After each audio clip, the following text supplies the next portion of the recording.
What's going on, guys? Welcome to another edition of the It Doesn't Matter podcast. I'm your host. I'm Notorious One. I am Dom Dudley, that is. I'm here with Platino Bearer, and I'm also here with man with all the knowledge. I'm here with Strap Facts, and today we're taking it back to 2004, our high school era days. We're going to talk about the Great American Bash. And I never seen the show until now. I always wanted to relive it. Well, I can't say relive it. I want to watch it and see what's happening because that main event was between the Dudley Boys and the Undertaker, and Paul Bearer was in this crypt, and they filled it with cement. I always had my curiosity. Curiosity killed the cat, so that's why we're recording this episode right now. That's a cat, and that's not a bird. That's a cat. Inside jokes. But all right, but Platino, did you see the show beforehand? Before, reviewing the show? I don't remember watching this. I probably did skim through it, but I really don't remember watching the show at all until I, did the review for the show. All right. What about you, Strap? After reviewing it, I no, because I never had pay-per-view capability, and I don't even think the show was worth downloading back in the day. So, no, this would be my first time watching the whole show in completion.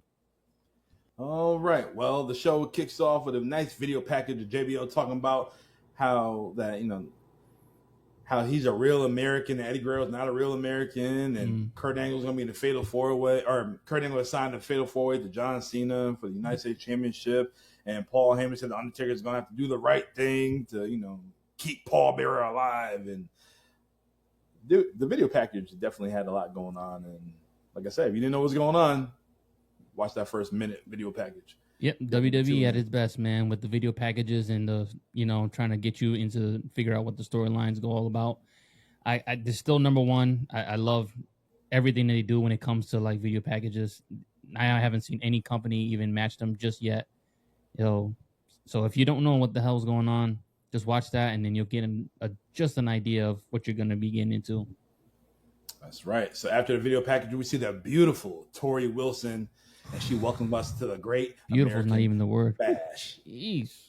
So we are in WCW country. We are in Norfolk, Virginia, in the Scope, and we got Michael Cole and Taz on commentary. And in your opening match, we have John Cena defending the United States Championship against the whole effing show, the whole new daddy, soon to be, Rob Van Dam, my man Booker T, and Rene Dupree. First of all, congratulations to RVD finally joining the fatherhood. That is a great blessing. But let's get back into it and talk about that rap, Dom, that he talked about. You want to talk about the rap? Yeah, let's talk about it. I got the rap. So hold on one second. I'm gonna play this rap for you right quick. John Cena used to come out with the jersey. He had my man Michael Vick, the Virginia Tech jersey, and let's hear what my man Cena had to say right quick.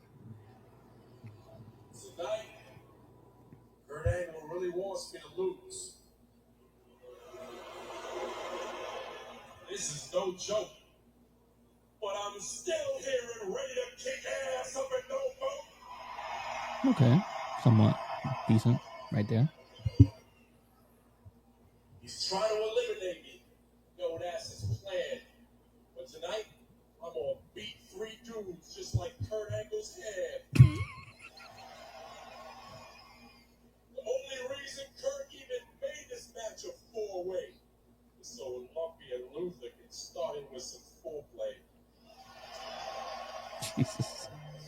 So I scouted RVD and that Rolling Thunder stud. Tonight, only thing Van Dam rolling is blunts. Yep. Still does. Yep. Check this. I ain't worried about Booker T. That dude hangs out with a cross-dressing hookers be. Gold dust.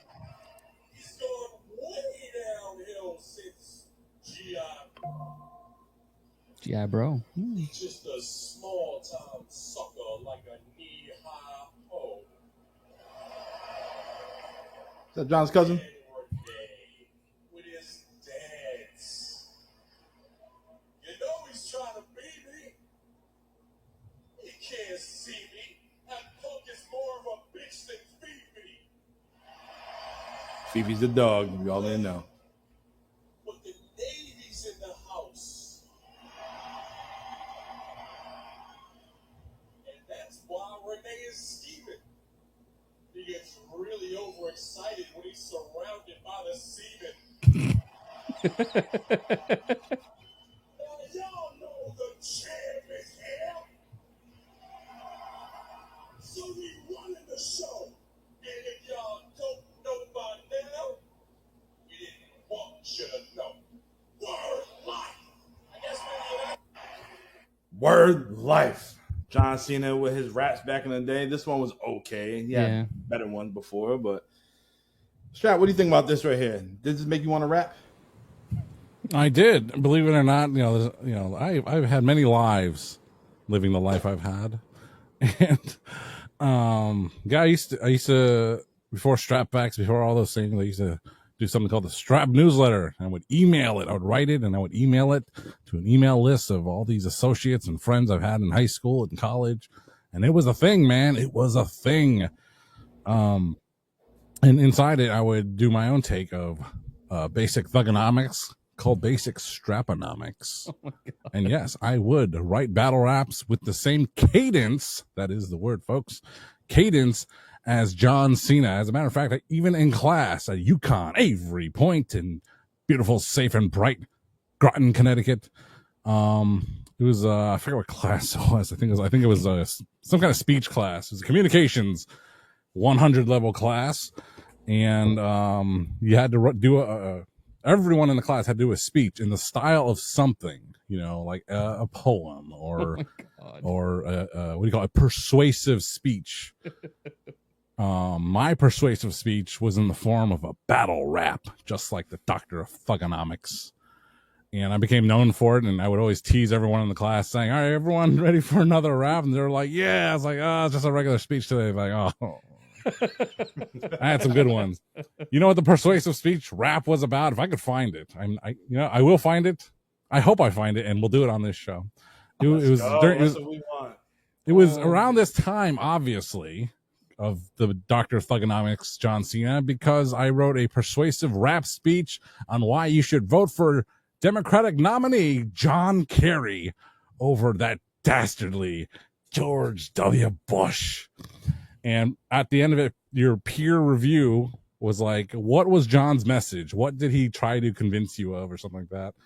And what evidence, it's a class, it's like, take something John said, and that's what he was trying to say. And I guess it was amazing what people wrote back, the feedback. They're like, John wants everyone to vote for John Kerry.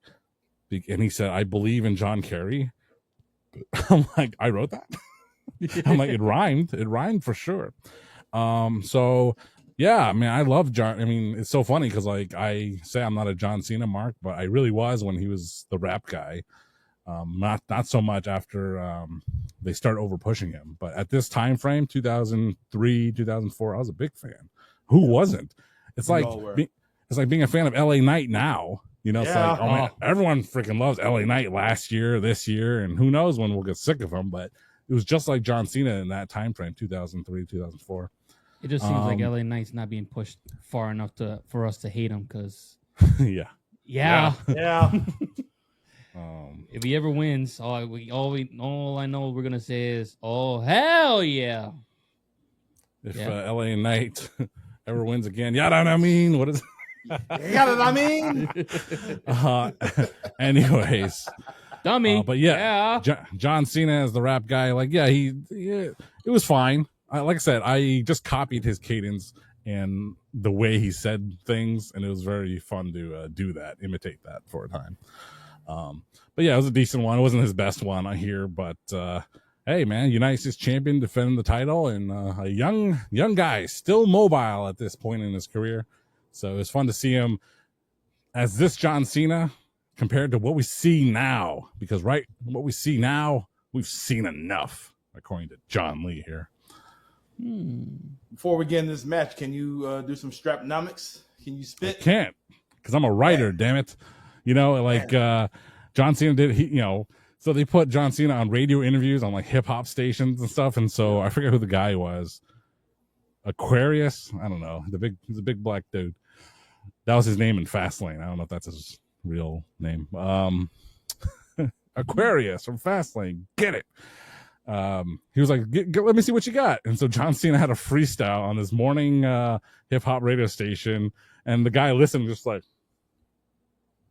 I'll give you a 3 out of 10. It was not good. He'll give you a 3 out of 10. He was being so generous because John Cena, because it's not fair. So hey, do a rap on the spot. And like, maybe some people can, maybe some people have stuff, in their memory bank or whatever. Man, I got nothing.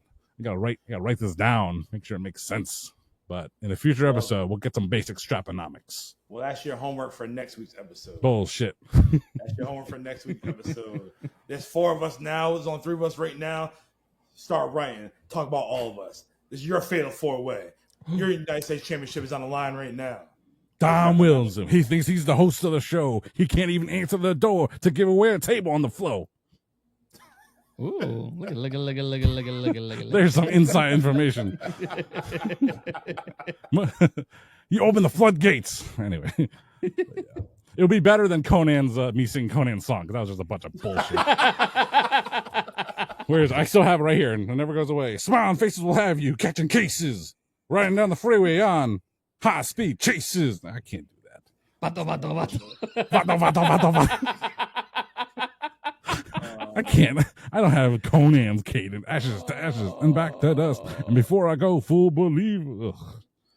That was actually a good ass song. I ain't gonna front. It was nice, but I can't do Conan. I can't do that. Ashes to ashes and dust to dust. Oh man. All right. So this match right here. So Booker T, he comes out to the ring and he's pissed off. He gets in John Cena's face, and these guys, they start going at it. And Rene Dupree, not sure if we're going to talk about him again, but he was 20 years old at this time, and he had that great look. 20 years old at this time? At this time, yes. Wow. John, what happened to Rene Dupree? Like, why is he still not in, like, a major organization now? AEW, WWE, TNA?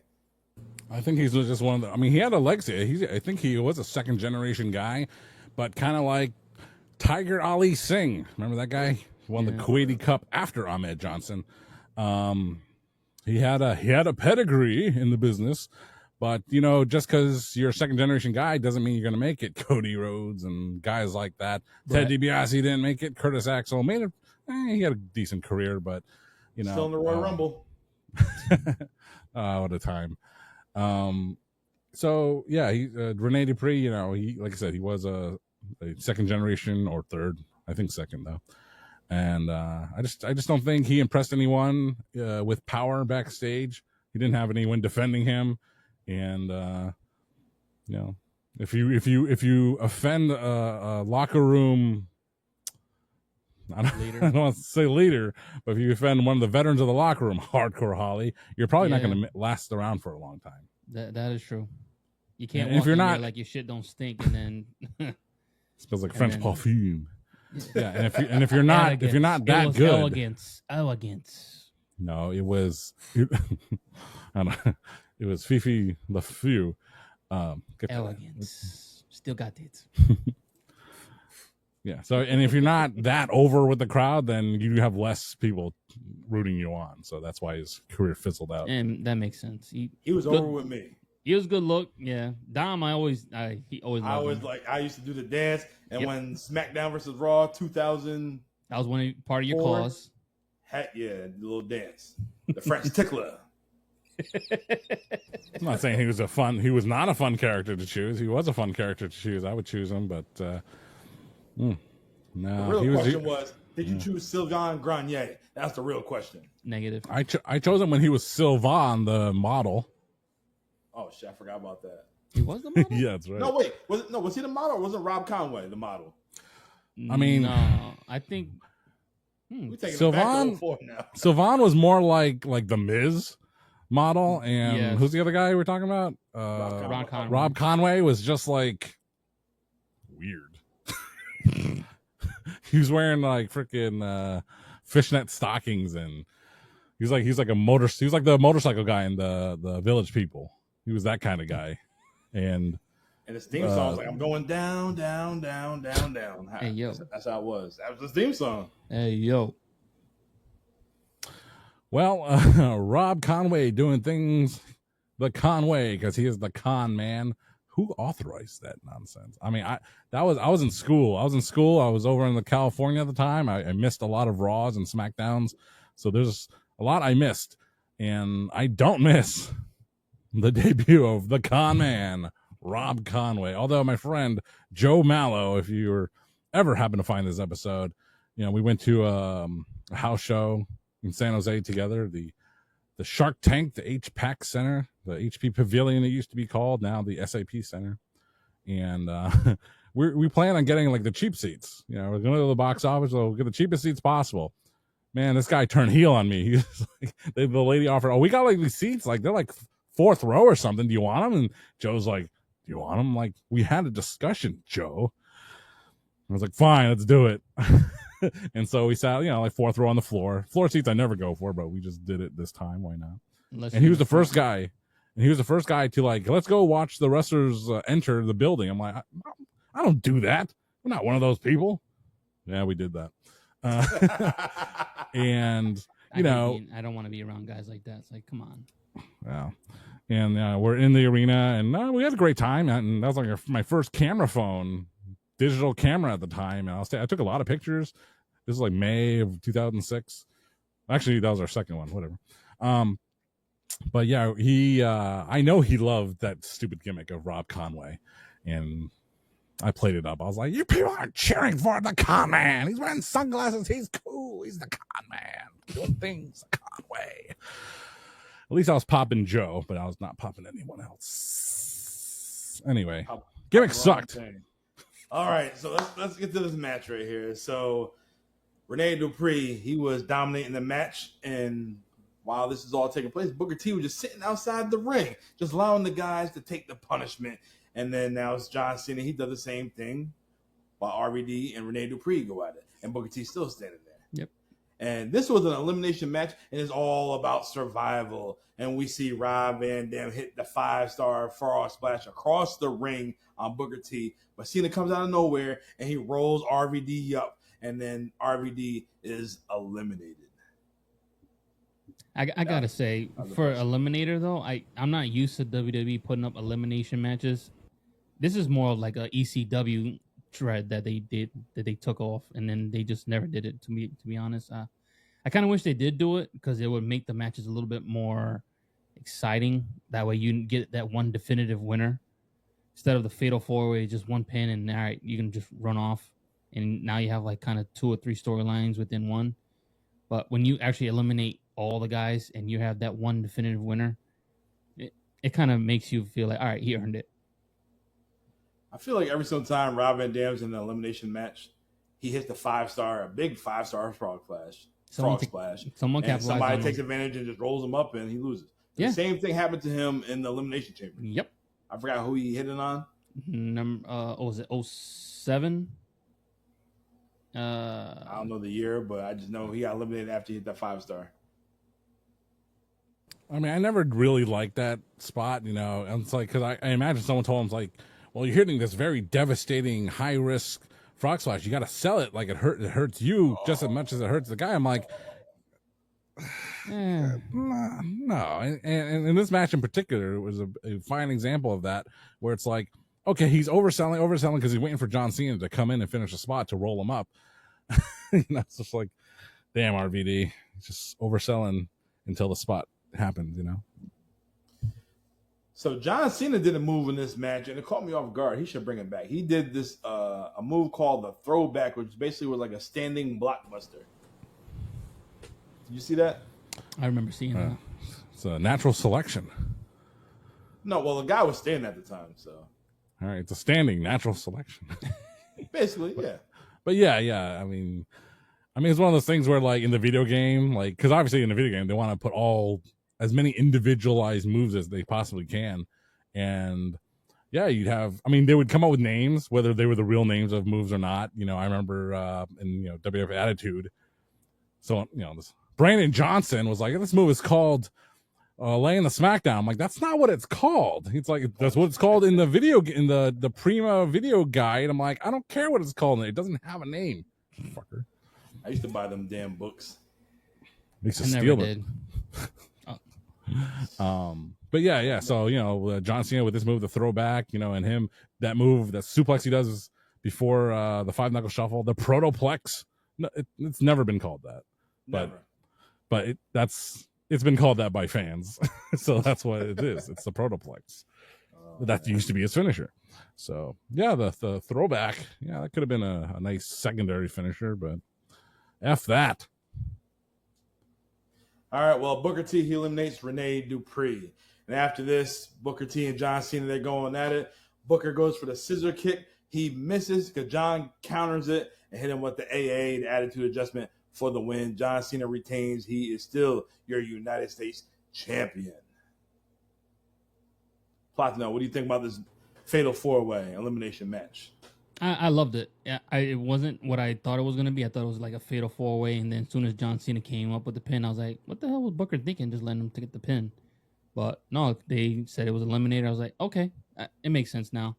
Booker T is not wasting his energy. He's like letting these guys go after each other, being a smart veteran, take advantage of these guys when they're not looking or not paying attention. It was a good way to showcase all these guys. I mean, 2 young guys with Renee and John, and then the 2 veterans with RVD and Booker T, which will later on become John and Booker for their storyline down the road, which was told perfectly. I liked it. I didn't like the rap, unfortunately. It could have been better, but John is a much better rapper than we think. But yeah. Yeah,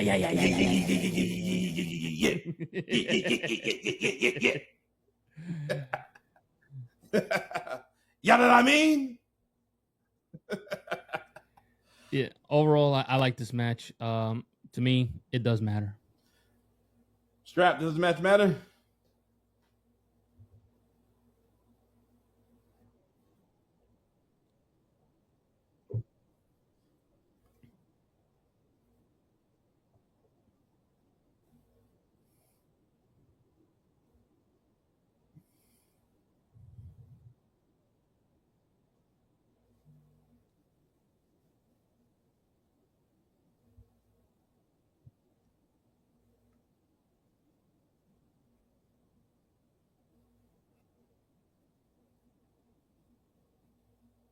Shank.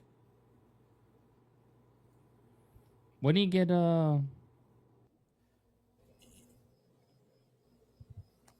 All right, so after this John Cena match, we see Charlie Haas and Miss Jackie Gator backstage, and they both tell John Cena congratulations. And John Cena told Miss Jackie, what, hit up my cell phone or whatever he said. I forgot exactly the basically he's looking at but Charlie Haas like, I'm gonna bag your girl, and he ain't do nothing about basically, it. Like, you don't want back. You don't want to back her now. I'll tell you that. Whew. damn. Dom.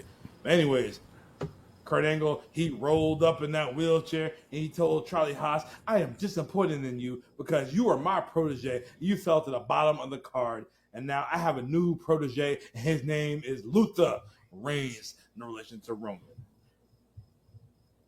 So, first of all, Strap, you got to tell me, why was Kurt in his wheelchair?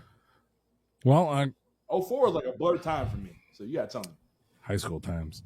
Kurt Angle, as you know, he at WrestleMania 19, he had that match with Brock where he had a broken freaking neck again, and he had the non-invasive surgery, so he didn't need to be out as long.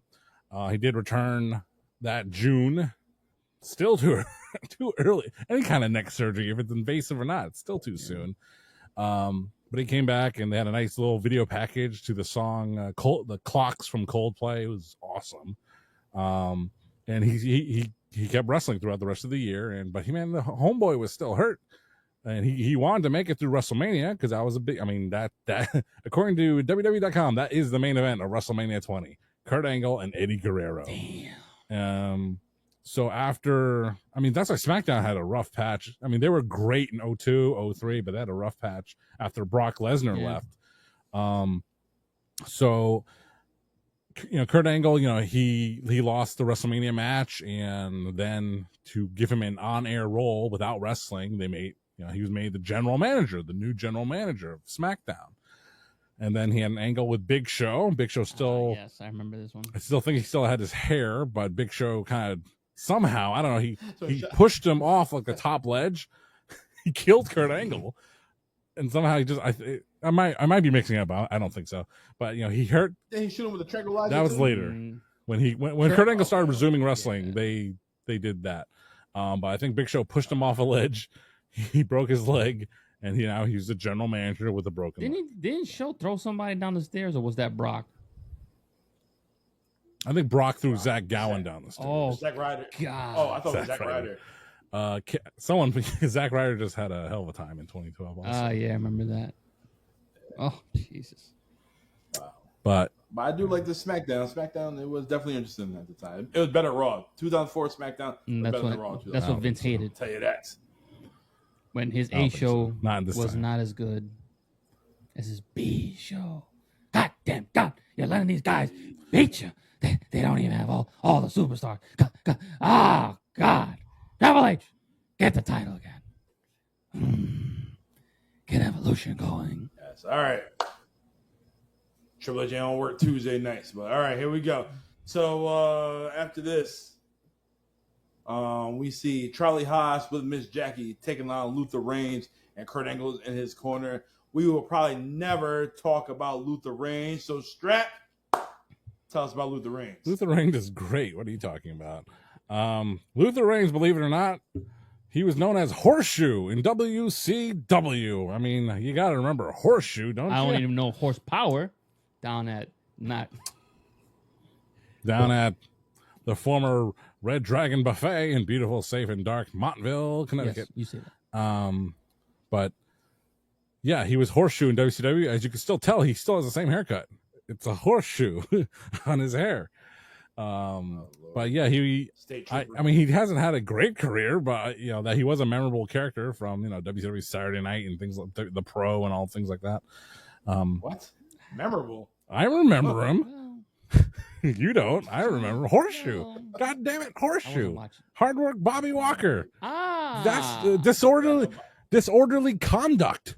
Oh well. Rennie Rage and Kenny Chaos. Was he Kenny Chaos? No, he wasn't. But I'm telling you, other wrestlers that were there, from '96 to '98 at least.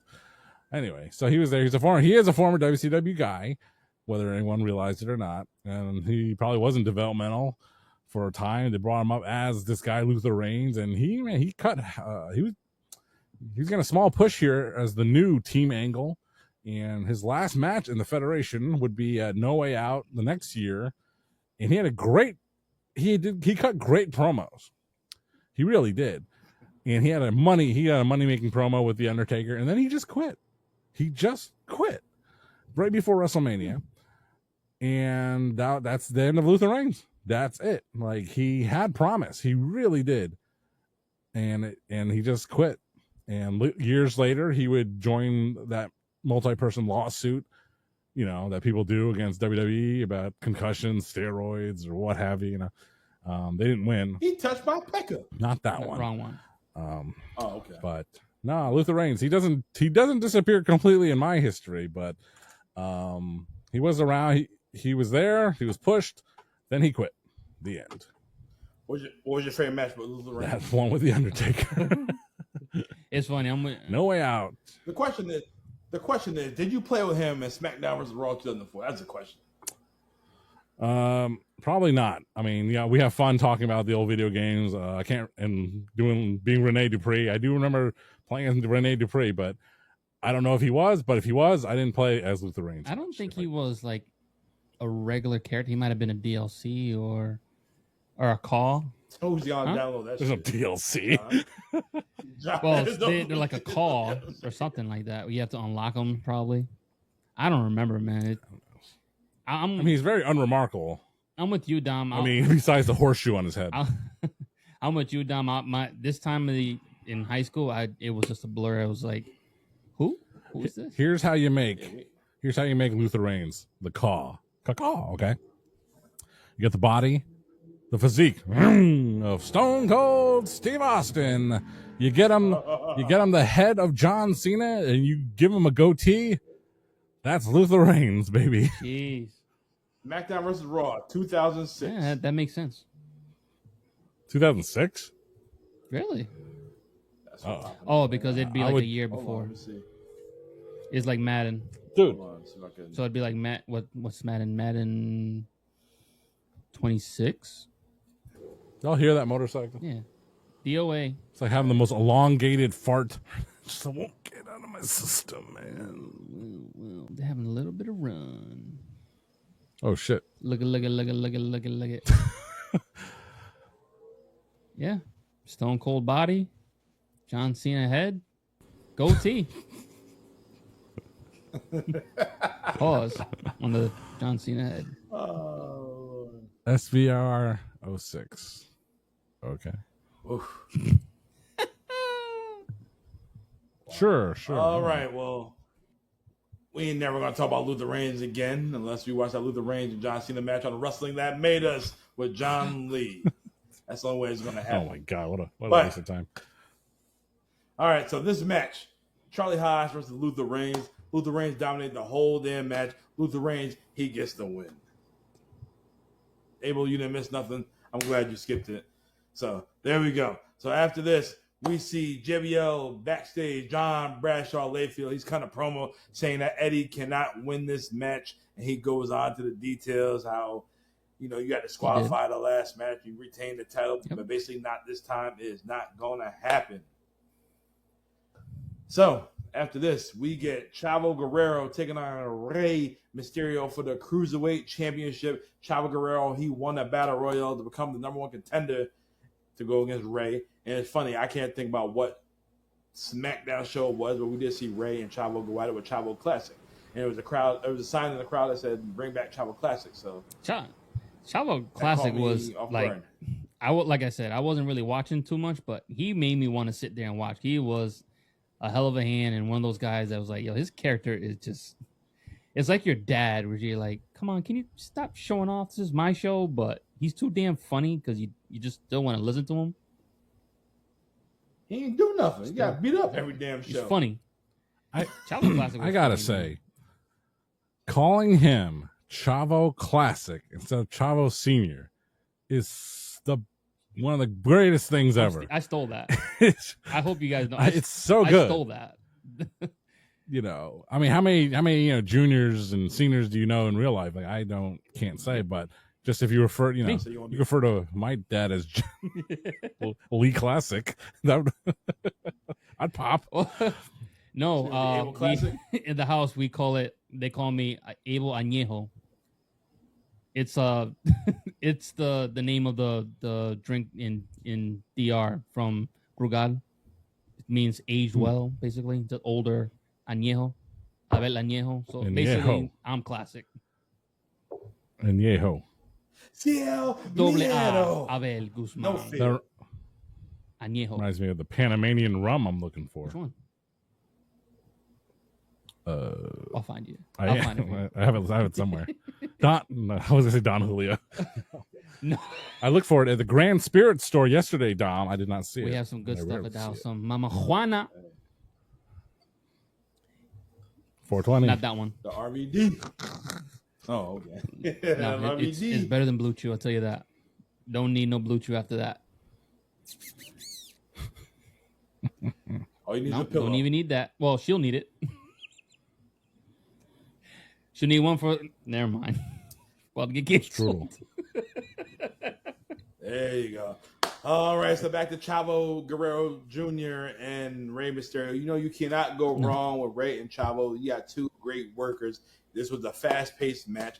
There was a lot of counters. Rey was showing off all of his high-flying ability. But Rey, he wins with the counter to Chavo having him in the gory special. Yeah. You can't go wrong. You can't go wrong. It was crazy. It was crazy Classic. because at times you would see this match and it was like a mat technician, and not like a high-flying cruiserweight match. I was like, this is exactly why Chavo is listed as one of the trainers for all these wrestling moves, and he should be training somebody or an agent for one of these major companies. This guy knows what he's doing, no matter who he's in the ring with. I think you said it, Dom. He's like a generation too early, or he missed the boat because he's He's incredible. Unfortunately, you got your uncle, which you're coming up with at the same time, who has so much charisma. It's very difficult to match Eddie, but Chavo, bell to bell, pound for pound, one of the greats.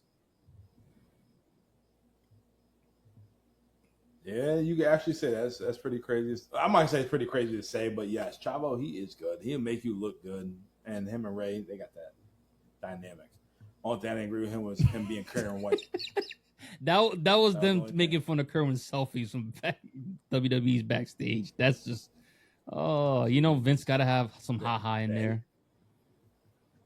Yeah, then Eddie dies and he becomes ECW champion. So does Ray become the WWE champion, even though it only lasts for a few months. That's it. All right. So after this, we see the beautiful Tori Wilson. She is in the pool with Kidman, Funaki, and Spike Dudley, and she asked the guys how they feel about Rey Mysterio winning the cruiserweight or retaining the cruiserweight title. And the dudes basically start arguing, saying, "Oh, if it was me, I would have won the match." And then basically Tori said, "I gotta get up. I gotta go." She stands up. She gotta get ready for her match with Sable. And then Funaki said, "God bless America." You know, they had a little ha-ha spot. The crazy thing is, man, she still looks this fine. I mean, God bless America for Tori Wilson, because Billy Kidman should have said, "Yo, stop looking at my wife." That's what you should have said in the pool. Should have dunked both the heads inside the damn pool. He was already dunking. Never mind. He was dunking donuts. That's what he was doing. Ain't that right, Strap? He was having 4th of July weekend every night with Tori Wilson. God bless America, my red, the white. And cheeseburgers and hot dogs and potato salad and Coors Light. Amstel Light. Damn, they still make Amstel? I ain't seen that shit in a long time. Still around, Bubba. That shit still around? Wow, I never tried it. You're not missing out. Schlitz. Amstel. I had Schlitz. Wow, that's crazy. Speaking of Schlitz, hey, we got Billy Gunn taking on Kenzo Suzuki and with Hiroko. So Suzuki had an impressive entrance. You could tell at this time with an entrance like that, they're going to try to push him to be like a top guy. And they show the recap what happened on SmackDown, and Billy and Suzuki was fighting, and Hiroko threw the salt in Billy's face and hit the referee as well, and he get disqualified. And yeah, you know what? For seeing Suzuki, this wasn't impressive whatsoever. He didn't show me anything. He won the match. He hit a low blow, and he followed up with like a modified Scorpion Death drop, but is with the knee to the back. That same yeah, I know what you're talking about. Formation, I call it. It was nothing special. Strap, I know you watched the match. What do you think about Kenzo Suzuki? Let's just say that modern WWE has better Asian representation than they did in 2004. You know, this guy, you know, they brought him in. Johnny Ace brought him in because he was a guy from New Japan Pro Wrestling. Great. Why couldn't they choose someone who was good? This guy was the drizzling shits. Well, they did. He sucked so bad that they demoted him because he was originally supposed to come in as Hirohito. If I don't even know who Hirohito is, but he was the Hito on WCW. Huh? I thought he was WCW Hito, Mr. Ito. You want to go? Keep going. Tell me more about Mr. Ito. Hold on, I remember seeing Mr. Ito. Ain't that to do with the white face? No. The guy with Hakushi? Hold on. Yes. Is that yeah, him? right in WCW. Hakushi in WCW. Well, I'm talking about Ito. What's his name, Ito? I don't know. Go ahead. Share the screen. I'm boy. gonna. Oh Lord, hold on. I think it could be right. Sonny Ono? I think. No. It was I think some it might have been. dude. I Okay, think you might have with been white- looking at That Sonny, was with brother. Man, you've been watching that Starrcade No. 1995 too much. It's Hakushi's manager. Yeah. Ain't that Hito? Probably. Hold on, let me see. Riveting content. But anyway, Hirohito was a Japanese emperor. I think he was the emperor during World War II. So he was not a good guy. It's like when they try to name Walter Gunther Stark, a Nazi U-boat captain, and they're like, I guess we will just call him Gunther. You know, so it's not historically, it's not a great name. Okay. Yeah, because So Kaiser wasn't even his original name too, right? Was that still Kaiser? I don't remember. Marcel Barteau. Yeah, that's what it was. Marcel Bartel. Sounds like something you drink. So, they want to debut. Look at that autograph. Looks like a recipe for homemade sake. Look at Japanese Arn Anderson.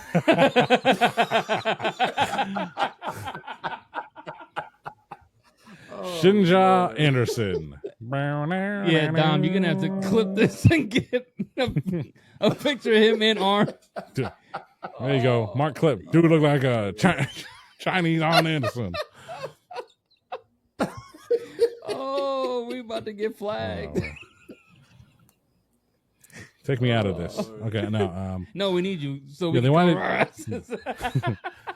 So they wanted to debut him as Hirohito, a guy challenging Chris Benoit for the purity of America, not realizing that Chris Benoit is not an American. But if you notice at this time, they were trying to lead up to that. Okay, they started announcing Chris Benoit hailing from Atlanta, Georgia. Edmonton, Alberta, Canada, by way of Atlanta, Georgia. They started doing that at this time for Jericho too. He wasn't from Winnipeg. He was from by way of Manhasset, New York. They started doing that for all the foreign wrestlers. So they were trying to push this American versus Japan thing. It's like Chris Benoit is not American. So at Bad Blood 2004, Chris Benoit was supposed to be defending the title against Hirohito. Who did he defend it against instead? Kane. Kane is always the backup choice. So yeah, that's what Kenzo Suzuki was supposed to be, but they repackaged him as this guy. He sucked. He was terrible, and he would leave just as well as Luther Reigns did very shortly. So they hired all these jamokes, and they didn't last very long. So it just shows you how valuable they were in the end. Just don't hire them in the first place. I don't even think he was in the game. I don't even think he was in the wrestling game. Well, you see how WWE does with Japanese stars. They bring them in, they look impressive in the beginning, and then they cut them off. God, he was. Well, Nakamura still hot. Nah, He was ugly as hell. Shinsuke is not the same Shinsuke as he started it. I don't like He's it. a heel. I don't like it. That's your problem. All right. I don't like it, Dom. I don't like Heyman, it. I don't care. I don't like it either. He's backstage with Paul Bearer. Paul Heyman with Paul Bearer. He's all tied up. No. And everyone think that Paul Heyman is bluffing. And that Undertaker, if he does not do the right thing, he is going to pull the lever and all the concrete is going to cover up. Don't do this to me, Undertaker. Do the right thing. Oh, I know John hates this voice, but I don't care. John, save me. Save me. Oh, yeah. Where's the mute button? It's not working. It's not working. Oh, no. So, John, you need to do the right thing, John, to save Paul Bearer and The Undertaker and this show right now. And this show right now? Okay, you got it, pal. At the end of the show. All right, so our next match. It's not working. All right, go. I already have too much fun. I'm punchy right now. Our next match, we have Sable taking on Tori Wilson. And I told John this yesterday. God damn. Sable looked good with that damn cat print red. You didn't even get into her Jesus. venue. Oh, Jesus, her backstage thing. Oh my God. Nope. Did I talk about that? Don't need to. I remembered. She really was the baddie. Yes, I did. Back in the day. Is that my Bubba. notes? Did they do the? They didn't do the Playboy shoot together yet. I thought I wrote some notes. They did. Oh, They did, yeah. John, Now they're you still feuding. got the pic? I mean, still never mind. You don't got the mags, right? Yeah, I got the pic right on the internet. No stick 'em, right? I got it. I still got the China one. Nope. John still wants to get the China one off me. Pause.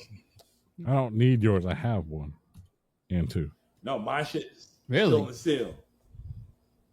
You never touched China it? and Pause. Playboy.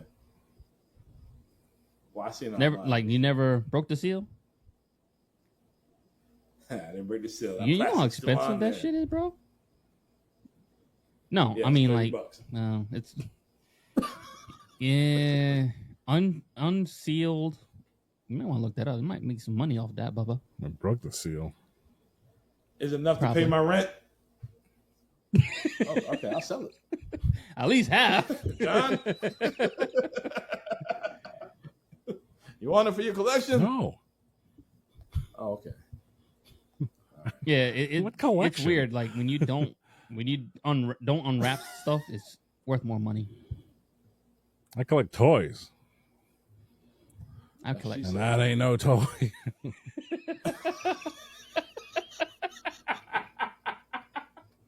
Oh, Lord. Speaking of Tori, Sable and Tori Wilson, they having a match right now, and Tori's still looking patriotic, and Sable's in there mocking Tori Wilson. This match is nothing special, just sex appeal for the fans, or if you want to go get some popcorn. You know, popcorn. Well, I did. But And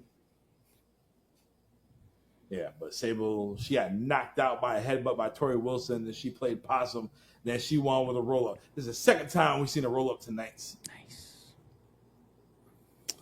But while Tori got pinned, her shoulder was still up. Sure was. It was. I think the ref was looking at the tits, to be honest with you. We all That know where he camera. was going. Oof. Strap, what are your thoughts on this match? Stupid. It was dumb. It was botched. It was terrible. It was pointless. I mean, the point is to get the hot chicks out there. But you know what? I mean, we covered some other show where I don't know what it was, but you know, Tori and Sable, you know, they've already been through this many times. So it was just retreading again. So it's just like, what's the point? So it was just. And the crazy thing is, I didn't mean to cut you off, but Sable in '98, she was much better wrestler than she is now. I mean, And that's not even saying much, but she showed a lot more back in '98. I mean, I love Sable in the original run, of course, but this second run, I just was not into her at all. You know, so I don't know what to say. But Tori Wilson is timeless, so she's great, She really is. wonderful. All right, so after this, we see the Undertaker. He's backstage. He just standing in the dark hallway, and then he just starts walking. And then we see another beautiful vixen. We see Dawn Marie, and she's with my man Rene Dupree. And then Dupree said he's not upset. He's gonna get even, and that he's gonna even protest. Then he's gonna start flirting with Dawn Marie. He's gonna lick his lips. Hey, baby, you want to see my French tickler? After that, Nunzio, a little Guido, and Johnny the Bull Stamboli, they interrupt and says, hey, Dawn, do you know what to say about the guy with the big feet, huh? You know, I got a size 15. Do you know what that means? She's like, huh? She playing that Maria Kanellis role, but, you know. So, you know, big feet, capiche? Then them two walk together. They walk off. Then Johnny the Bull got in Rene Dupree's face. Then he says, what size are you? You a size 6? And that was that segment right there. That segment existed only so Dom could recap every single thing that happened in it.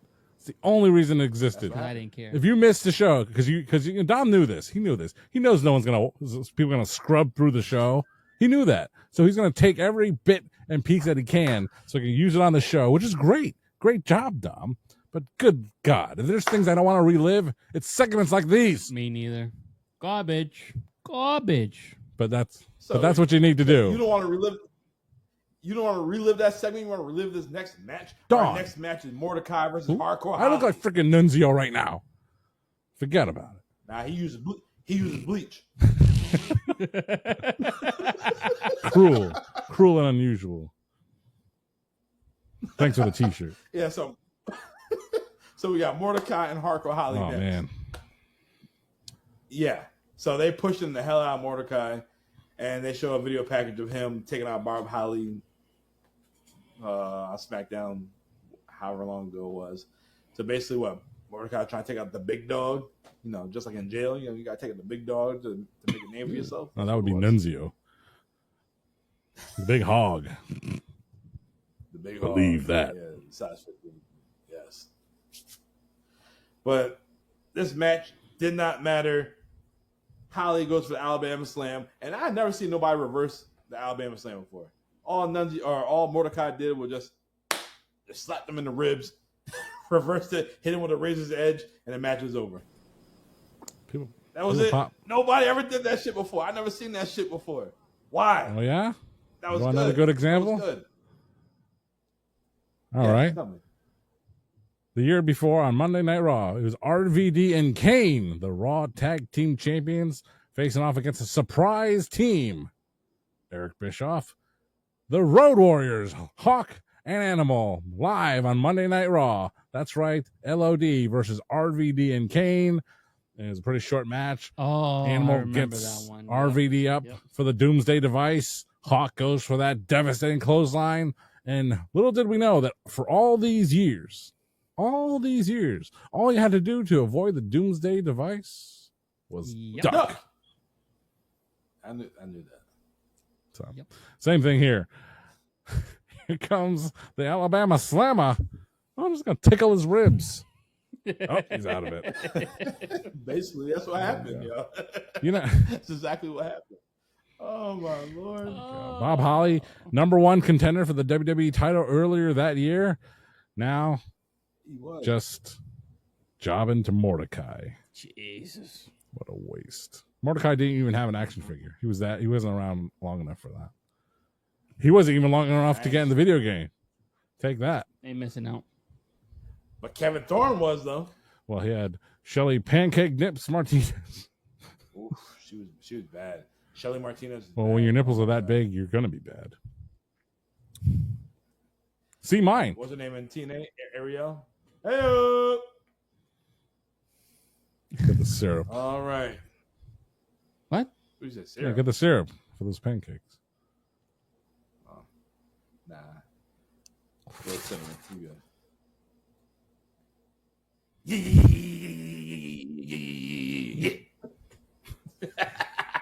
All right, our next match is for the WWE Championship. We have a Texas Bull Rope match. We have John Bradshaw Layfield taking on your champion, Eddie Guerrero. And they show a video package of JBL cracking Eddie Guerrero with that damn steel chair. Boom! Eddie, bloody. They show, at Judgment Day how Eddie got DQ'd and whatnot. And then the match starts. The match officially starts when the bull rope is connected to both hands. And then JBL, he's talking hella shit to Eddie Guerrero. And then Eddie, he tosses JBL basically with like a hip toss. And then he just start choking the shot at Eddie. Or no, excuse me, JBL hip toss and then he tossed the shit at Eddie basically. Long story short. And then we got to the point where he put Eddie in a tree or whoa in the corner, upside down. He grabs that rope and he chokes the hell out of Eddie Guerrero. Like, you will not see this today. This was a violent match right here. I enjoyed it. it was so believable. They got to the point where Eddie, he heats up and he cracks JBL with a chair shot. Now, JBL, he is busted open. We ain't talking about David Greco. He is busted wide open. And JBL is at the point where he's pleading with the ref, stop the match. And Eddie takes the chair again, and he cracks him one more good time. And then Eddie, this is the turn, bull rope match. You got to touch all 4 turnbuckles. Eddie, he touched, boom, red light, boom, red light, boom, red light. He touched 3 turnbuckles, but JBL, he uses his weight, and he cannot grab that last one, Eddie Guerrero, that is, and he stops him. Then we get to a later point in the match where Eddie Guerrero hits 3 amigos in the frog splash, thinking, okay, the frog splash is going to lay JBL out. He going to do it? Nope. JBL being smart, this motherfucker rolled out the goddamn ring. That's how you do it, so Eddie Guerrero can't do it. So, this match is impressive. This match went maybe like 20 minutes. I want to talk about JBL right quick. And I said it the other day on a YouTube comment that JBL was a happy accident. This was not supposed to happen. This is trial and error right here, and this shit succeeded. And JBL became one of the greatest heels at this time in 2004, and so on. Do you guys agree with that? That his character wasn't supposed to get over the way it did? Yeah. I can't say that, but at the same time, he had the right opponent to make him succeed even more so than who he was. When you got a guy like Eddie Guerrero, it's very hard not to succeed or level up. Eddie's going to make you work up to his level. You're not going to work down. He's not working down to your level. So JBL was still coming up as a singles guy. He had just recently broken up with Ron maybe like a year or two before. And honestly, I didn't think he was going to be world champion. But these matches, these wars, these battles that he had that turned into a war with Eddie made JBL the man that he is and was the perfect opponent for John Cena down the road. So, yeah, I got to agree with you, Dom. This was not supposed to happen probably the way it did, but JBL put 100% into it, 110% into who his character was, still is to this day, and he's a legend. He's one of the SmackDown 6 legends, and still to this day. He should. Is he in the Hall of Fame yet? Well deserved. Yeah, he's a Hall of Famer. Yep. Strap, before you give me your thoughts, quick question. Was JBL a Paul Heyman guy? Because wasn't Paul Heyman running SmackDown at this time? I would not call him a Paul Heyman guy. I don't think so. We'll tie into my tirade in a moment. So, but to answer your question right now, no, I do not think he was a Paul Heyman guy. I could be wrong. I don't think he was. Okay. Now go ahead. Tirade time. JBL was not a happy accident. This is planned from the start. I mean, JBL, he started not dyeing his hair from the year prior. He started getting into better shape. He always had a good relationship with Vince McMahon. I have read his book, Have More Money Now, by John Bradshaw Layfield. It's a really good book. You have more money now? And I bought it. Hold on. I bought it because. Hold on. Why'd you buy it? Because I want to have more money now. But who is he? The dying days of the APA, he had frost tips. He had the Michael Cole frost tips, the Backstreet Boys joint. Yeah, because he was on Fox News Business. They didn't have frost tips on that shit. I don't know what this frosted tip nonsense is, but he went blonde. Okay. His hair. Yeah, he's a blonde. Exactly. Frosted tips. Whatever. Doesn't matter. When he went on Fox News, he was a regular blonde guy. He looked like every white dude you've ever seen in an emergency exit aisle on an airplane. Okay, that's what he looks like. Oh shit. Yeah. Clip.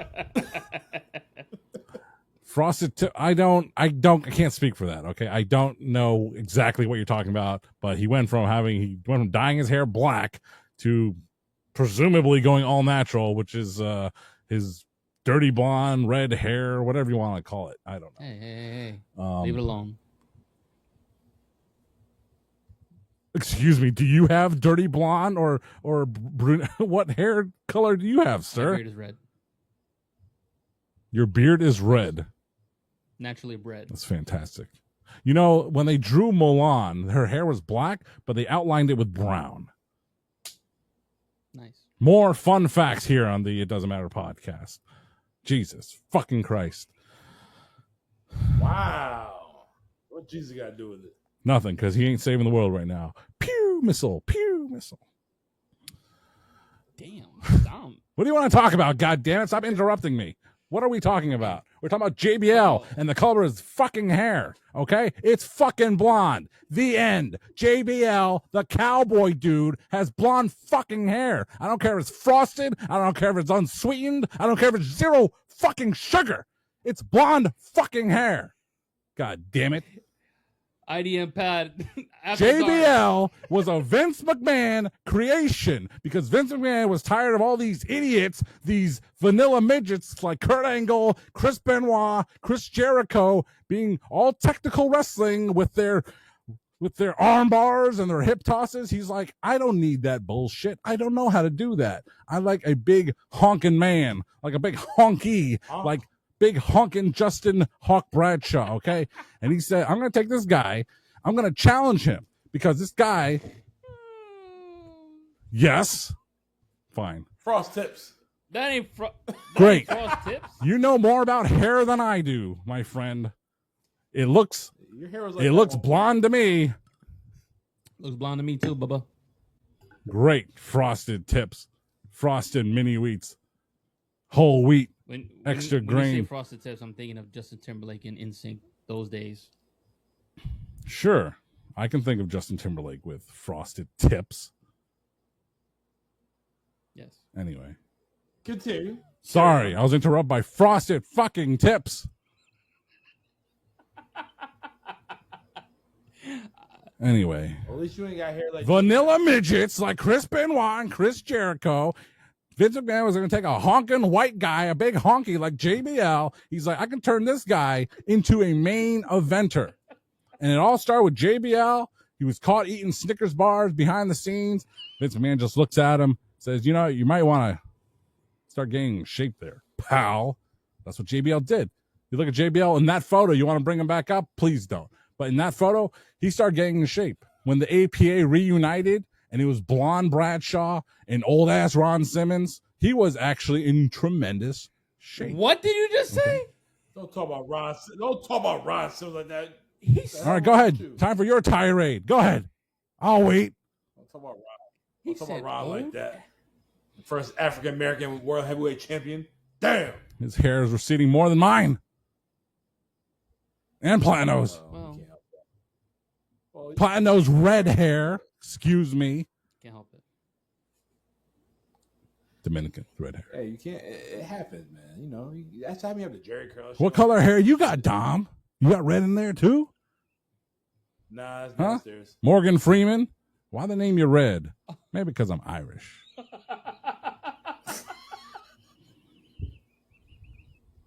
Oh, are you still talking about JBL here? Can I finish here? John Bradshaw Oh, Layfield that's here? pretty Okay. Oh, I can't breathe. good. Eddie Guerrero could not cut it, which is funny because he's Mexican and lawn mows. Okay. He couldn't cut it as WWE champion because he couldn't draw as WWE champion. Okay, he's feeling bad. So JBL did? He felt bad. This is going to turn into a nice moment for JBL, but y'all turning it into madness, all right? They're friends. They're best friends somehow. It doesn't seem like JBL and Eddie Guerrero would be that close, would be that, in real life. But they I were. think he was one Why of is one of the groommen or groomman, married right? the Yeah. best man in his wedding. Would you ever think that? No, from what Eddie Guerrero, like, from what you see on TV, the way they acted, you would be like, "Oh, these guys can't stand each other." But they always say when you really care for somebody and you really love them, on screen you can say and do the most vile, despicable things you can with them, but know at the end of the day, you love that damn bastard. no, for sure. But it's like, when did they ever Except for Brett. have a chance to become friends? They work for different companies. When JBL was a younger wrestler, he was touring Europe, with Otto Vons in Germany and all that stuff until he made it to the WWF in '96, and he was a WWF guy all the way. Eddie Guerrero, he was in Mexico, Japan, and he was in WCW. When did they have time to cross paths? Was it when Eddie found religion? You think he'd chum me up more to like Shawn Michaels or something? I mean, you think JBL does not seem like a guy who found no? God. I know. They one of them numbers. I guess so. Well, didn't Eddie and the So- the Radicals all That's come in tequila. around '99? Yeah. Well, right around there, you can think 2000. about a bunch of the guys hanging out, just trying to make buddies with so and so. So hey Eddie, Sure. how you doing, buddy? Hey, Vato. So who Do you need knows? protection People from can the posse? become friends for any reason. No, we like Posse. Um, oh, not that one. so they were really close. Eddie and JBL were really close, and you could see probably JBL can see the stress that Eddie Guerrero was carrying on his shoulders. And Eddie, because of this, I don't think JBL would be the kind of person to go like, "Hey, I was talking to Eddie, and Eddie looks beat down. I should be the champion instead of him." No. Vince, I don't think that happened. I think Eddie Guerrero, knowing JBL as a friend behind the scenes, seeing his aspirations, his career goals that he was training and working hard to become a main eventer, Eddie Guerrero probably goes to Vince and says, "Listen, man, I can't be the champion that you want, but I think Bradshaw, I think he's your guy. I think he can do it. And I would be honored to drop the belt to him." And as weird as that sounds, I mean, I don't know this. I'm just making that up, but I bet something like that happened. And I don't think so. No? Nah, Eddie, you still think Eddie's very prideful about his work, and he's going to give 110% no matter who it is. Exactly. He's so prideful in his work. He says, "I can't hold the championship. I'm not doing it justice. I have to give it up. Wow. It's too much pressure on me." I disagree. You don't think so? I don't see him saying that, but I don't think so. You never know, brother. But you don't think a guy is so prideful that he will give up this championship because he doesn't think he can hold it? He doesn't think he can live up to the prestige the belt has. Eddie was over at the time. He had 5-star matches. It's not about the 5 stars. Business was down. Yeah, you got to think. Business was down. Think about it. It was no competition. That's why business was down. Business should be up if there's no competition. Business is stagnant. There's nothing. Business was down because Brock Lesnar left and Goldberg left. It was no big name like Brock Lesnar or Goldberg, nothing like that. Yes, you still had Triple H on the other channel, but other than that, who else did you have? You already admitted earlier. This is not your era of SmackDown. You know, Bob Backlund and Bret Hart is not my era of the WWF. Okay, but this era. Well, you started this era. You started a year. This later. era, I was all over it. This was me. This was my college. This is the new generation. No pun to Bret Hart, but you had John Cena. John Cena was your rising talent. Yeah, you had Batista on the other channel. Look, we covered Judgment Day last year. We covered a year later. We covered the next month's show, Great American Bash 2004. I knew this, and I feel this, whether you felt it or not. This was the worst era of SmackDown ever. And I've been saying that this whole show. Like, fucking Mordecai? Yeah. The fucking Kenzo Suzuki guy? Rene Dupree? Yes. Fun as hell to play in the game. I know. But really, is he over? Charlie Haas? Nope. Excuse me. Hey, I'm playing with you. You know? You're right, man. You're not giving me any stars right there. I don't know why this. Well, I'm glad you enjoyed Chavo and Rey Mysterio. I'm tired of it. I mean, I didn't get to share my opinion on that match, but my opinion on that match was like, hey, it was great. It was well done. Rey's a pro. Chavo is a pro. I'm bored. I don't need to see this anymore. You were bored? I was bored. I did not like the match. Was there anything wrong with the match? No. No. There was nothing wrong with the match. I think you've seen it. Perfect fine. You've seen it so I've seen it. That you just don't want to see I'm bored of it. I was bored of it in 2004. I'm bored of it in 2025. It's like me with Randy and Triple H. Every time I see it, change the channel. I already know what's going to happen.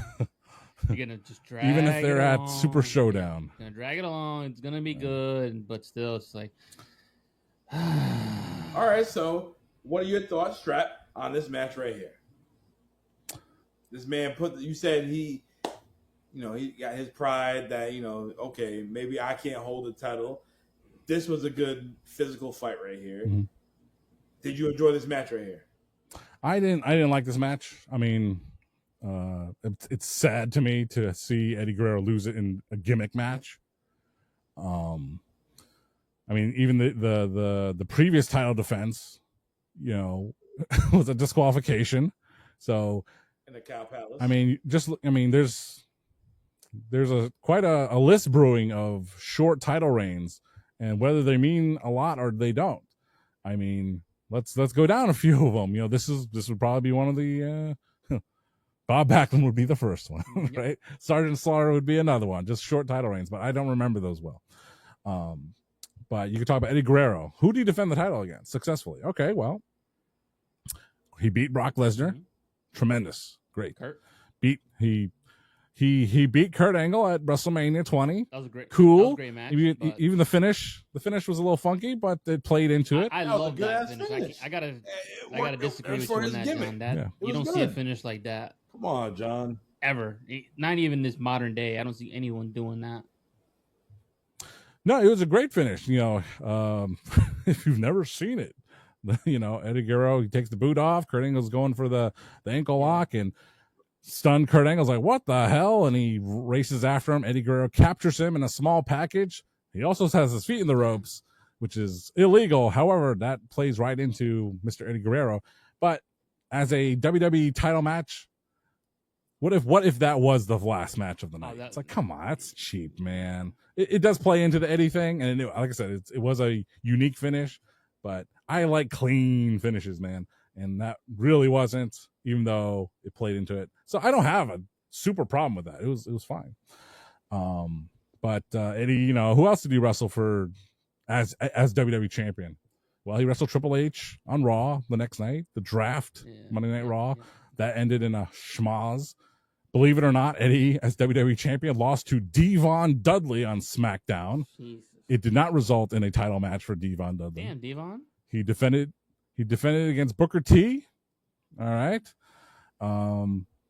Then he probably had a handful here and there, but the next one was JBL at Judgment Day, and another one was here at the Great American Bash, and he lost it here at the Great American Bash.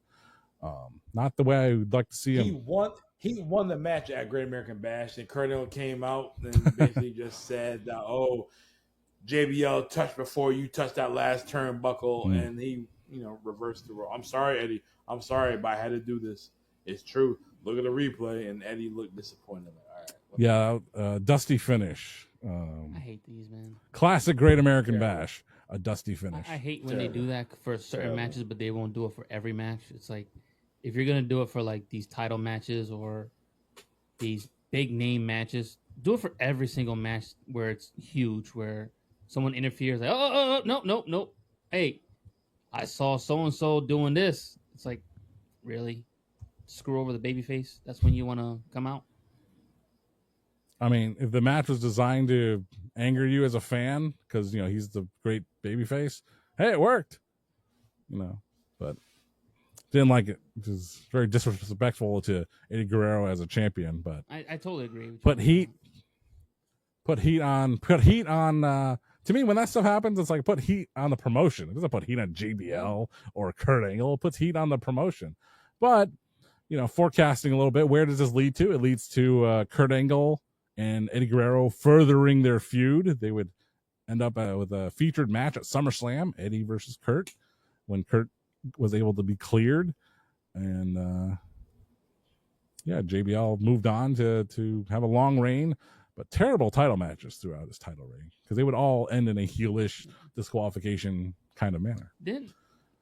So basically, the John Cena treatment right now. Ugh. Wouldn't Eddie be fired later on during this year and then return like around late 05, 06? No. Did he? I think he already got fired. Oh, Jesus. It was like 2000. Okay, so that's when he got came fired. back in. Yeah. Vince was like, all right, I trust you now. Yes. I don't. All right, guys, let's get to the main event. The main event is The Undertaker taking on Bubba Ray and Devon Dudley, and they show a video package of the Dudley boys kidnapping Paul Bearer. And Paul Heyman, he has the urn. The Dudleys are with Heyman, and they want The Undertaker to join them. All right, so, Strap, you can tell me more.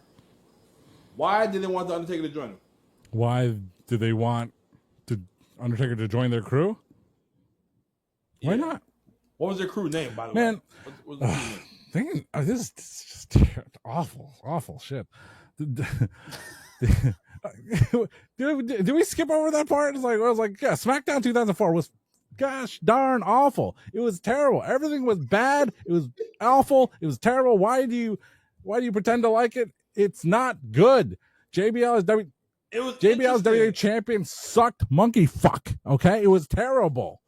Gosh damn, you didn't have to live through it. That's why. Okay. Kind of like, remember the reign of terror with Triple H being the world heavyweight champion? It wasn't that. I mean, it was long, but it wasn't that long when you look back on it. But living through it week after week, it was, but Katie Vick. But JBL, just they had a long time. I mean, it's so much to say, It's like if you enjoy Roman Reigns being the longest reigning undisputed WWE champion for 1,000 some odd days. Just ask Dom. He'll tell you. Great. Check the archives. You can hear me But every week. Dom wakes up. But Dom at the wakes time, up yeah. in the morning, acknowledges the tribal chief. He's like, "Yes, my chief." Yeah. Then he has to. Then he has to. So anyway. Tuck it in. JBL, the longest reigning. He had a tagline. The longest reigning WWE champion SmackDown in history, SmackDown broadcast history. Oh. Diesel was the longest reigning champion before that. Was he the only one that held it for like a year? Like the longest time? Was it Diesel? Yeah. Diesel. Yeah, but only Diesel. Diesel. Big Daddy Cool. Oh yeah. But yeah, you can look back on it now and say, "Oh, JBL, you had that long reign," but man, it wasn't good. It was a bad time for SmackDown. They would find their way. 2005, just skip a year. 2005, they're getting their heat back, man. They're getting their stuff back together. By the time Royal Rumble 2005, they're getting their stuff back. But 2004 was That's when they fired Paul Heyman, right? Probably. Yeah, fired at the time. Anyway, but yeah, why Paul Heyman? I don't know if he was a general manager or not. I don't think he would. No, because Kurt Angle was.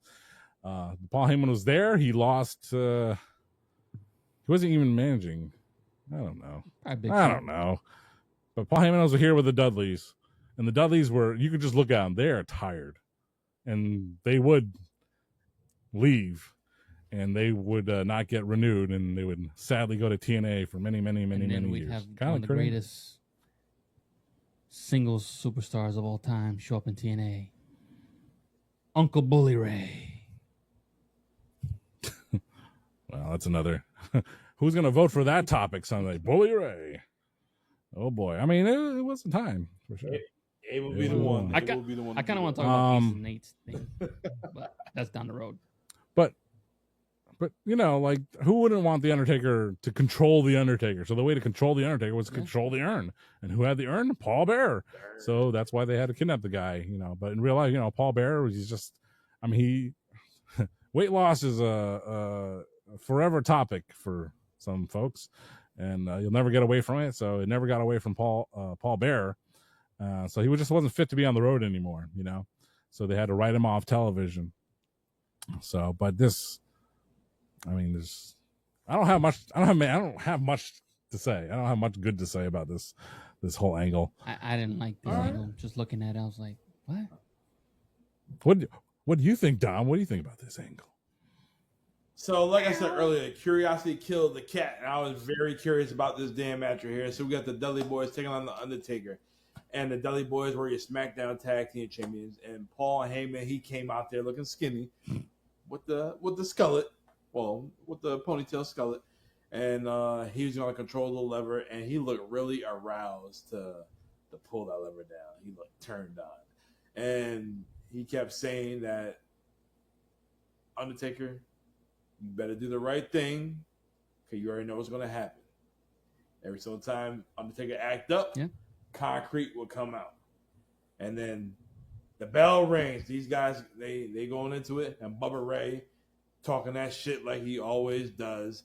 Do the right thing and prove that you are down with us and lay down. Undertaker not laying down. Ain't no way Undertaker laying down. Oh shit, he just laid down. And then Bubba Ray, Bully Ray, he gets on the microphone and said, I've been waiting for this for a long time. And then Undertaker, wham, just grab him by the throat. And then Paul Heyman intervenes, saying, that's not what I called. That's not what we're doing. That's not what we're doing right now. And then the Dudley Boys, they just start attacking the Undertaker. But Undertaker, you know, he got his little superpowers. And it gets to the point, we about to see him walk the rope. We going to see him do old school. And Paul Heyman gets on the microphone, bad dog, bad dog. Oh, sorry. Bad dog. And then Paul Heyman, he pulls a lever. And then all you just hear is Paul Bearer saying, Undertaker will save me. He will save me. John, save me. Save this show, John. I don't think John wants to save this show. He's just like... Save Great American Bash 2004. This show fucking sucked. SmackDown fucking sucked. Things I don't want to relive. SmackDown 2004. But man. okay, well, you still got the finish of the match, right? There's one thing I do want to ask you something after you're done with the recap here. Okay, all right. So I'll go over with the recap. All right, so the guys they're going at it right now, and then they start walking toward the aisle, and Bubba Ray Dudley said to Paul Heyman, "Let us have our way with the big dog, then you have your way with him." And then watching this, like I said, this is my first time watching this match in its entirety, and you just see Paul just move to the aisleway, the middle of the stage, not the stage, but the entrance. And then you just see that that wide angle, and then you look inside that crypt. That wasn't Paul. That wasn't Paul Bearer. That was not Paul Bearer in that crypt. Strap, did you peep that? Yeah, I know a few things. I didn't pay attention. Father, did you know? They're hoping you wouldn't. Go back. I want you to go back. I want you to check it out. So, if you zoom in, that was Paul Bearer. That was Percy William Pringle. Moody, Percy Moody, William whatever Moody. his name is. Pringle, yes. William Moody. Far away, they had somebody else playing Paul Bearer. So Paul Bearer did all the up close and personal stuff. And when the show actually happened, the pre-tape stuff that already happened, or the live show that already happened, that was somebody else. That was a dummy, yeah. But yeah. You'll notice if you definitely go back and check it out. You'll definitely peep it. But all right, back to this match right here.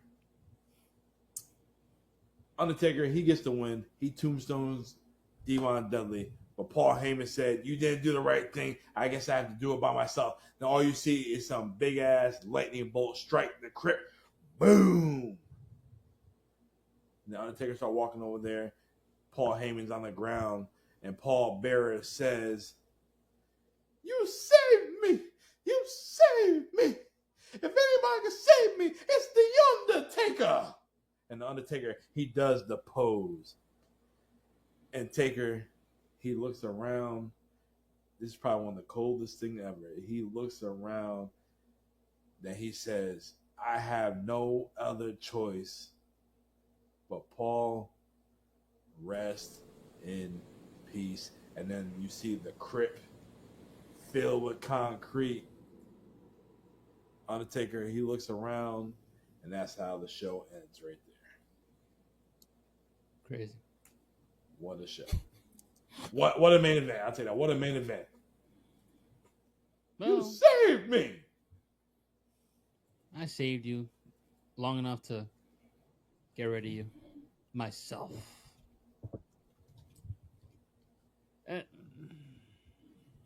So, Strap, you say you want to say something? You want to ask me a question? What do you want to ask me? Tell me why. Have you seen the behind the scenes clip of them filming What this? do you want to talk about? No, I didn't see the behind the scenes clip of them filming it, but I did see a shoot interview of Paul Bearer talking about how they did. All right, yeah, I also saw fresh in my head is like Bruce Pritchard on a clip from his podcast or whatever, talking about burying the angle, of course. But no, there was a clip. I was gonna look it up, but I'm not going to. You can look it up too.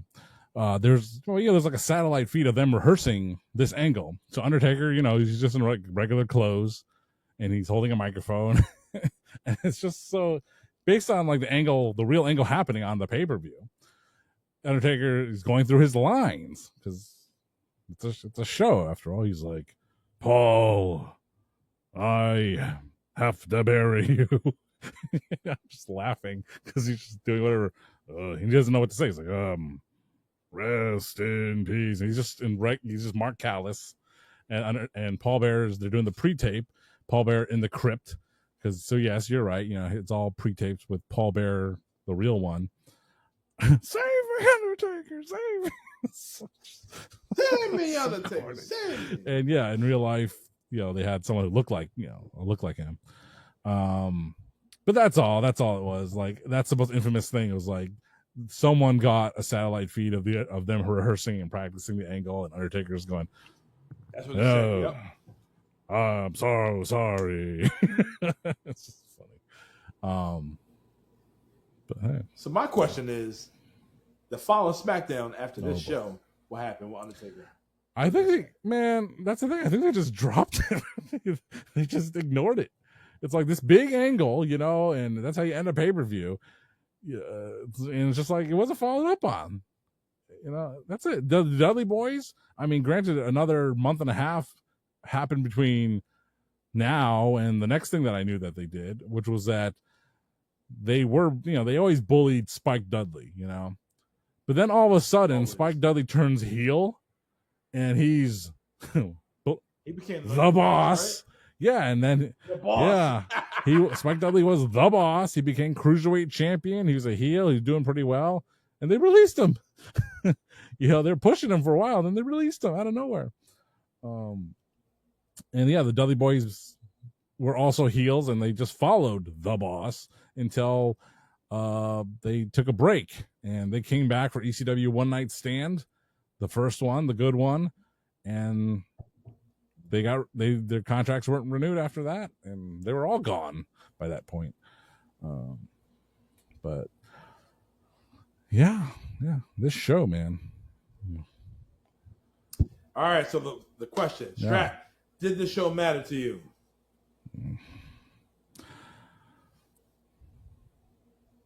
It's a hard one to answer.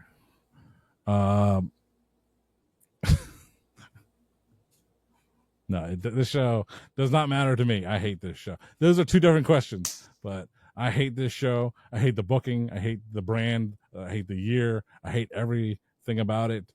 It was just wrong, terrible, and things could have been done better, way better. And hate because your gums is black too. We hate that. I brush them. All right, Platino, does the show matter to you? I'm in the middle just because those two matches, the opener and Ray and Chavo. But when you break everything down, I'm kind of with John at that too. It's like the main event's like you got one guy beating your tag team champions again. It's like, oh, here we go. Why even have these guys with the straps if they can't beat one guy? Granted, I know it's The Undertaker, but still. They're your tag team champions. They're losing to a guy who doesn't even own a belt at the time. And then, it was terrible, man. It really was. I was trying to figure that out, too. I was like, so what the hell happens after this? Because I don't remember. And then I looked up. I'm like, okay. Did they just totally just drop the whole Paul Bear thing? Can we tell you what was going on the other brand? Well, just in comparison, right? And the other brand. You got it? Because the following month, because he had SmackDown, then they did Raw, they went back and forth, right? So the very next pay-per-view is Vengeance 2004. Randy Orton. I was there, second row, behind the Spanish announcer. That's right. A++ show compared to this bullshit. Okay? You want to review a show? Let's review a good one. No, we review the bad ones because there's more to talk about. But you had Chris Benoit and Triple H in a rematch for the world title. You had Eugene was I think was he? Yeah, Eugene was here. He's pretty high. I think he was with Ric Flair in a tag match against. I pulled up the card. Yeah, there you go. I got the All card. right, go ahead. Yes. All right. Your opening match for Vengeance 2004 in Hartford, Connecticut. You got Tajiri and Rhino taking on Garrison Cade and Jonathan Coachman. Oh, okay. Oof, that put butts in the seats. I want to see that shit, John. Your next match, you have the Animal Batista taking on the Ayatollah and Rock and Roller Chris Jericho. Okay.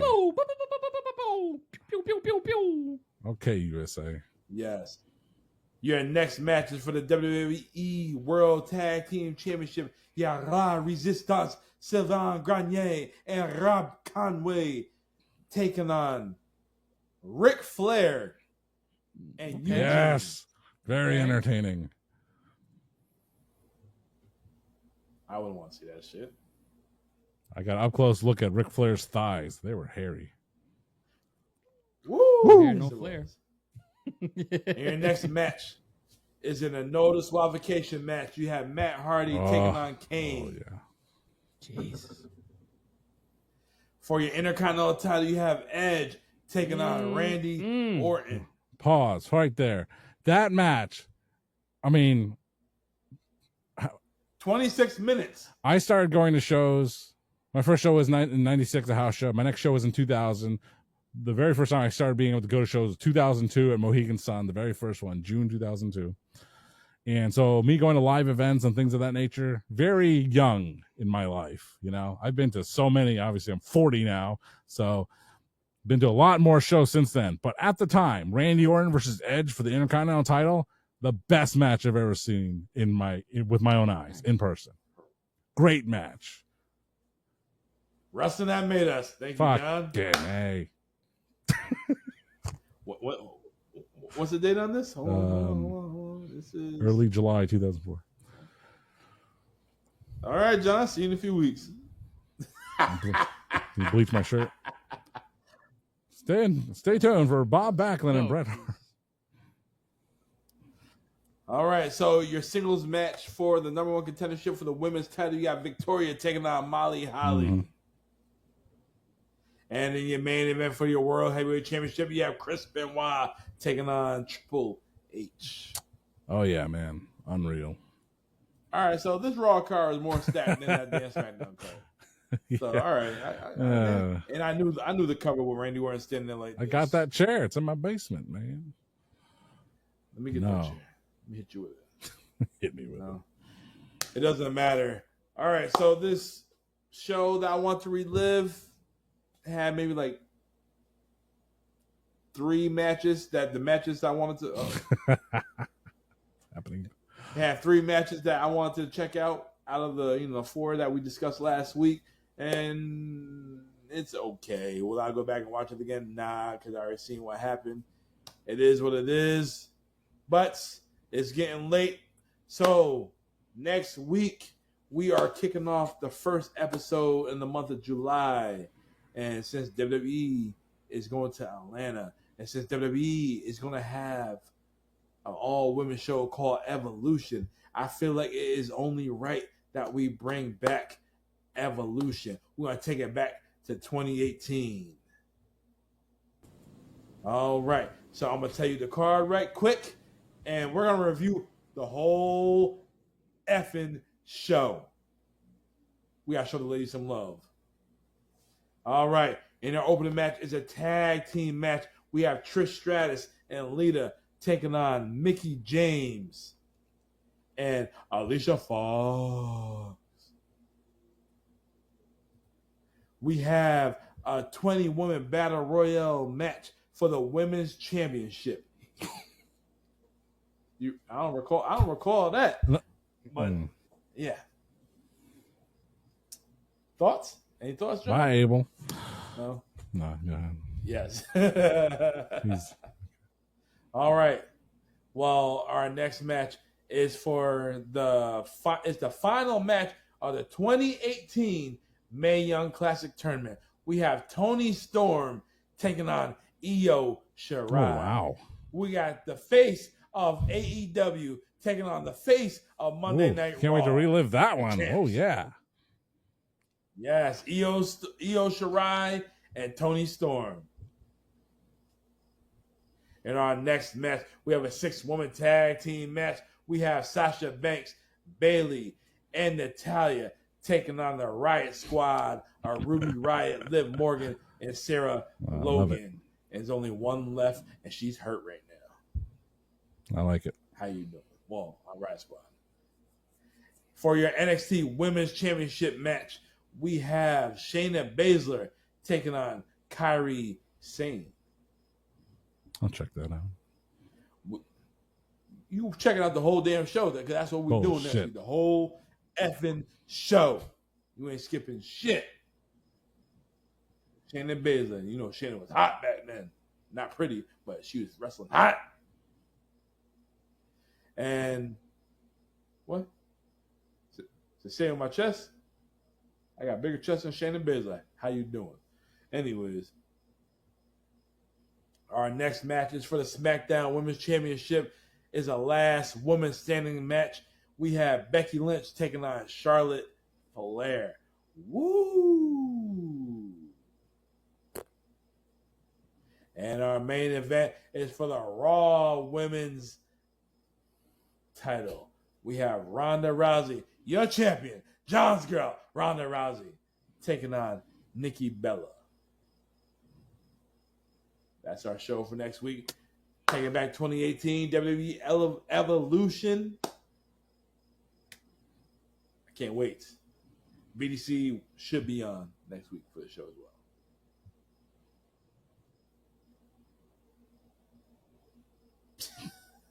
well. Yes.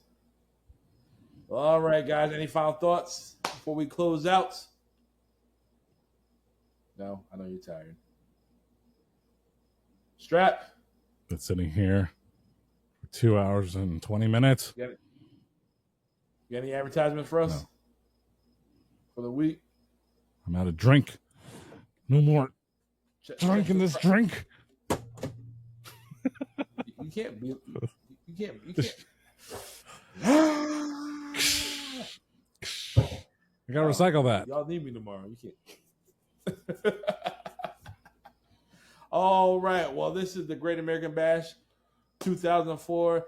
Guys, like, comment, subscribe, share, do all that good stuff. We want to know that you're tuning in. We want to hear your feedback. Let us know what you want to hear from us. You want to hear more Strap rambling. You want to hear Poppy Platino going deep. Pause. And you want to hear what BS I have to say. Let me know. Let us know. Until then, yes, if you want BDC, let us know that you're watching the show. Hell, my man Chris Van Vliet said, say the word, I forgot what the key word was.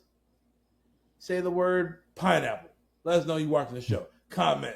Say the word pineapple. Put it on our Facebook, YouTube. Put pineapple.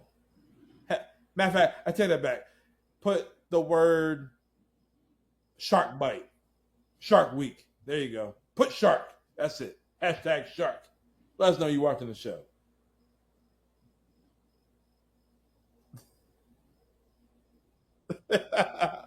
All right. Until then, I'm Notorious One. I am Dom Dudley. I'm here with Strat Facts. I'm here with Platino Bearer. And don't forget, the key word to the show is shark. Let us know if you're tuning in. We want to hear your thoughts. We appreciate y'all. Check out Strat Facts and I, Russell That Made Us, Bob Backlund, and Bret Hart. That's when Bob Backlund snapped. It's only getting good. July is here. Summer is here. It's hot right now. And we will see you next time. You gonna bash your brains or bash your guts? All righty then. We'll see you next time. Boom.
You said Kari versus Shayna?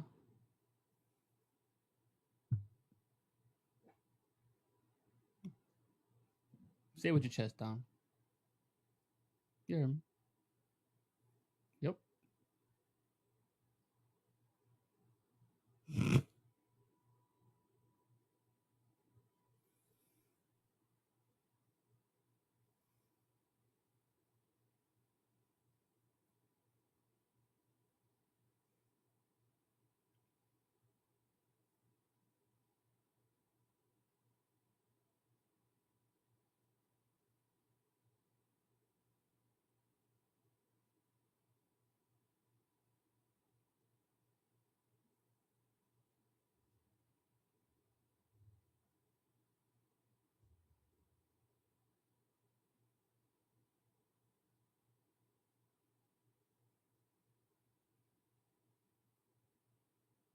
And if he's not,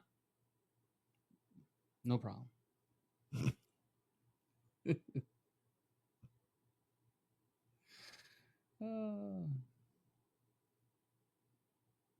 No, I am. I'm exhausted.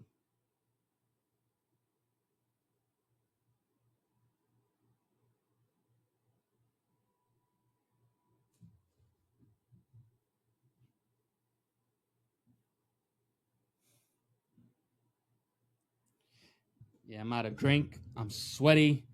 I can't stand it up here. Break it, Dom. Oh, never mind. I know.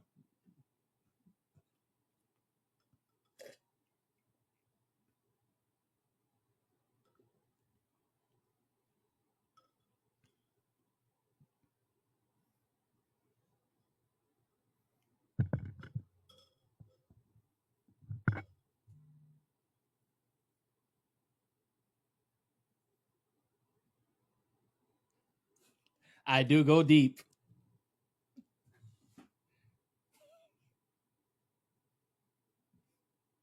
And if you want BDC to just review the whole show and beginning the show.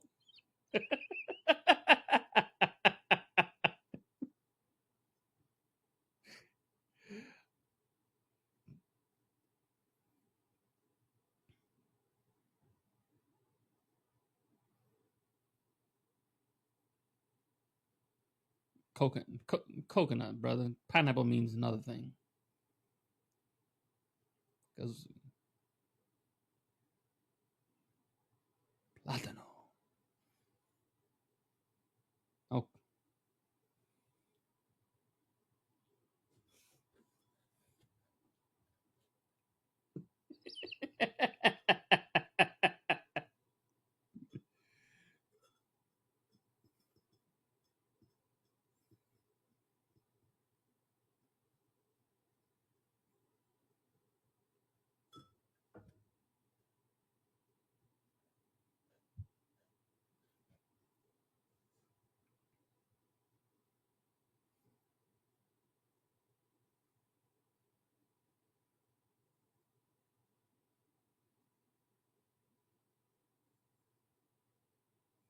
I'm gonna go bash my brains in now. The real American bash.